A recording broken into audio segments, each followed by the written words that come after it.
Welcome to Psychic Celebrity Spotlight. This week in that spotlight, we will focus on the real Paris Hilton. This sexy, charming, and charismatic young lady appears to behave less mature than her age, but has a surprisingly high IQ and a clever ability to market her natural assets just like her famous parents. Bottom word, she knows how to make money. You could say her business savvy is genetic. I sense her as extremely calculated and knowledgeable of when and how to do the most outrageous thing just at the right time. So if you think she is just another dumb blonde, forget it. That term is overused anyway. She is as perceptive as they come. Only problem is, she is also impulsive, emotionally self-centered, and has a tendency toward extremes.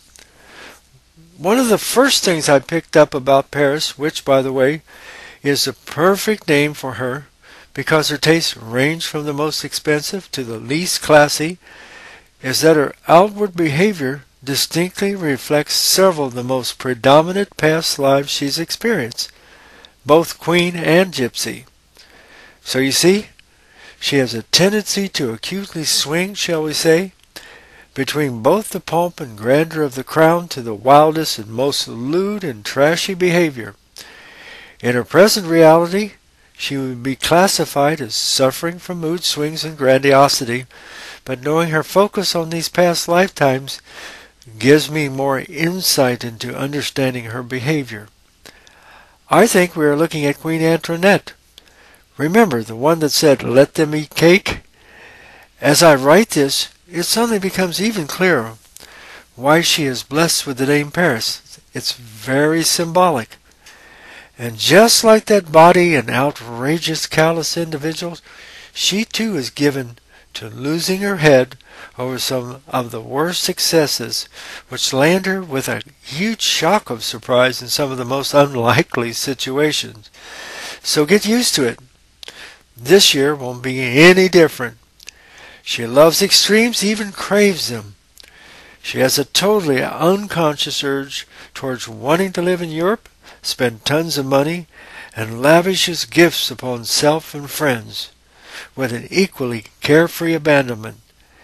Even though she also has this other wit that knows instinctively how to make money and gain that ever-needed spotlight, the ability to rake it in, of all things, comes from that gypsy past life. The gypsy past life was long before she became a queen, and the queen came as a 180-degree swing back from poverty and the struggle of a poor dancing girl who learned early how to woo the men, pass the hat, and use her body to get what she wanted. So by the time she was reborn as a queen, she hadn't thrown off the bad habits. So understanding her past lives, this sequence and meeting might help everyone comprehend the extremes in this beautiful, wealthy, yet impulsive vixen. You might say she is working off the karma from that gypsy life through the punished queen. Paris looks at life as a lark, for the most part a joyride, which is not surprising for a lady born with a silver spoon in her mouth. You think that would be enough, but it isn't. Frankly, she consciously rejects being dependent on her parents and intentionally struck out early to make her own niche in life. On the surface, it might appear that she is subconsciously trying to shock her parents and the world. But deep down, she is trying to capitalize on being freaky, becoming a wealthy cause celeb, and to shake off the image that she is just another daddy's little girl, which, by the way, she secretly loves to be. Here's the real news.